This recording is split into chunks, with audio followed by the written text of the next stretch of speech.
guys, welcome to another Storytime story by Alejandro, because that's the name of the show and that's what it is. This was supposed to be quarantine-only show, but let's face it, in the US we're still under quarantine, so we're still gonna keep it rolling. And today I wanted to talk to you guys about one of the most incredible experiences that I've ever had buying a car, and that is when I bought my Pagani Huayra. Oh man, let me take you back to 6 years ago, when good old Alejandro was young, naive. He wanted a P1 more than anything in the world, and the same dealership that had the McLaren dealership had the Pagani dealership. So of course I kept going back and forth because I really wanted that P1 bad. I was really close to close this fund, which sounds really redundant, but it's not. It was a film fund that we were putting together, and I knew my commission was gonna be big. I knew it, and I knew it was just a matter of time before that went through, and I was gonna have the money to do it, because when I wanted to buy the P1, I remember having a lot of the money, but not all of it, and I never wanted to run into the situation where I order the car comes here and I can't afford it. I just didn't want to do that back then. So I wanted to have all the money ready,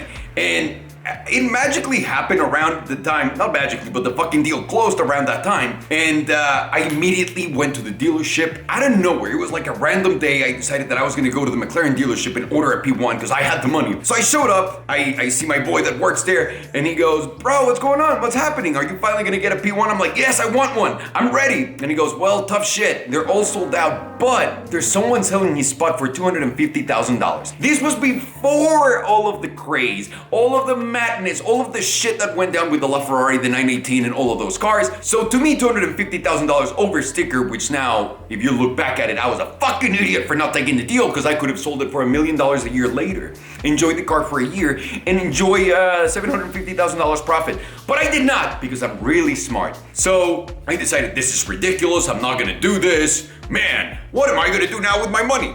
And immediately the guy goes, "Bro, do you want a Pagani?" I'm like, "Yeah, dude, but I'm not waiting 2 fucking years to get a Pagani. I'm not putting a deposit and then it's just gonna be sitting there." He goes, "No, bro. The guy that just walked out as you were walking in, that dude, he just canceled his order and they're gonna build it in 2 months." And I said, "Okay, what's the delivery time?" So it was like a 6-month window between putting the deposit and getting the car. And I said, "Finally, that makes fucking sense." I hate nothing more than putting money into a car. And ask anybody that put money to the 918, ask anyone that put money to the Valkyrie, ask anyone that put money to the AMG 1, how desperate they are that they have $1 million sitting in a deposit that has no light at the end of the tunnel yet. It doesn't feel that great. So reducing that time was key to me. And I said, "You know what, I'll fucking do it." I went home, I wired the money, I sent them everything. And to me, the coolest thing was I was gonna meet Horatio Pagani because I was gonna be one of his customers. Better yet, a lot of people think that Horatio is Italian, but he's Argentinian. So he knows how to speak Spanish. That's actually his native language. So I was very excited to meet Horatio, and immediately right after that, there was Car Week happening. And I wanted to go to Car Week, and I said, "Fuck it, I'm gonna go." I had an Aventador that looked like a piñata, like a Mexican piñata, basically. That's what I'm gonna say. So I had my Aventador,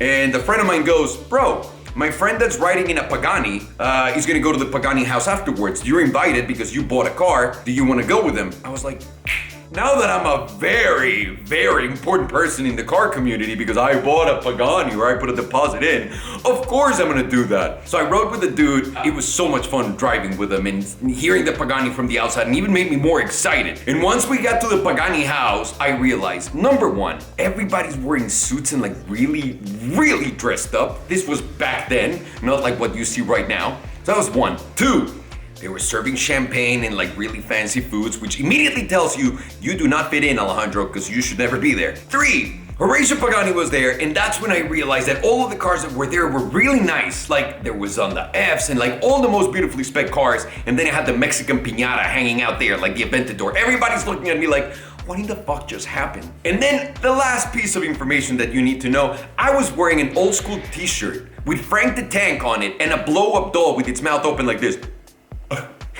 And that's what I had on. And I guess I just didn't think about it before, but that's literally what I was wearing when I showed up to meet Horatio Pagani. And I said, "Man, this is not a good time. He's probably gonna hate me. I'm so nervous, I don't know what to do." And I see Horatio out of the corner of his eye goes, "You're the guy who just got the car." I'm like, "Yeah," in Spanish. He goes, "Nice t-shirt." He was so fucking nice about it. I couldn't believe it. And we started bantering back and forth, and he asked me, like, imagine sitting with Enzo Ferrari, with Horatio Pagani, And he goes, do you want to talk to me about your car? What are you thinking? What do you have in mind? Let's go. So we went and we sat in a Huayra staring at a Zonda. And this is one of my oh man, this is one of the greatest memories I have. And as I'm sitting there, I'm going through a ratio like, I want blue carbon fiber and I want this car to look like the tricolor and I want this. And he goes, let's edit that line. Let's make it golden like the R. Let's do this and the wheels and we'll match it and the flag will be a little bit different. We're gonna do this. And man, that just didn't feel real. And I was so excited after that because I knew a month later I was gonna fly to Italy and actually go see him again at his house, at his factory, and fucking really do this whole thing, inspect my car. So of course my wife and I went to Italy and we were very excited. And we went to Italy because it was a friend's wedding. So we were driving all over Europe. We were road tripping like crazy. And let me tell you something, if you guys have never driven in Italy, just know it's like driving in Mario Kart. There's no fucking rules. You go as you please, you do whatever you want. Anyone that tells you otherwise is lying to you. That's the way Italians drive. Let us be clear. I saw a lot of people coming out of cars and getting into screaming fights, but no one fist fought. So that was weird. Like in Mexico, you would have beat the shit out of each other. But hey, that's Italy. There was pizza. I'm sure everybody's in a better mood. So yeah, we decided that we were gonna drive. So we drove for like 9 hours from where we were to get to Modena. And when we got to Modena, we found out that Horatio was on vacation. Of course, the 1 week where he has nothing scheduled except this guy, that's the one week that he goes on vacation. Now, I knew that was going to be a possibility, but I was tremendously devastated. So my wife and I end up showing to the factory. We meet everyone, and man, they were great. So I thought Belen was going to be so bored immediately because I said, cars, man, she's going to fucking look at this and be like, I'm done. And then they brought all the stuff. They start bringing the leathers. They start bringing this. And the car started to get more expensive. Because she was there helping me out, specking it up. And I said, spec it like one of your bags. And holy shit. Don't ever say that to your wife, to your girlfriend, or to your loved one if you take her to spec a Pagani. Because man, actually my favorite thing about that trip was not so much about the build of the car, which was incredible, but afterwards we went with Francesco and other people in the middle of Modena because everything is closed this summer. And we went to this restaurant that the owner was the host, was the waiter, was the chef, was the everything. And we had the most incredible food we've ever gotten. Like, I'm obsessed. I want to go back to Modena to find that place and just give that guy a kiss. Because honestly, it was legit. So the food was incredible, obviously. Then went back to the factory and Belen was even more in love with the whole thing, which I was so excited about.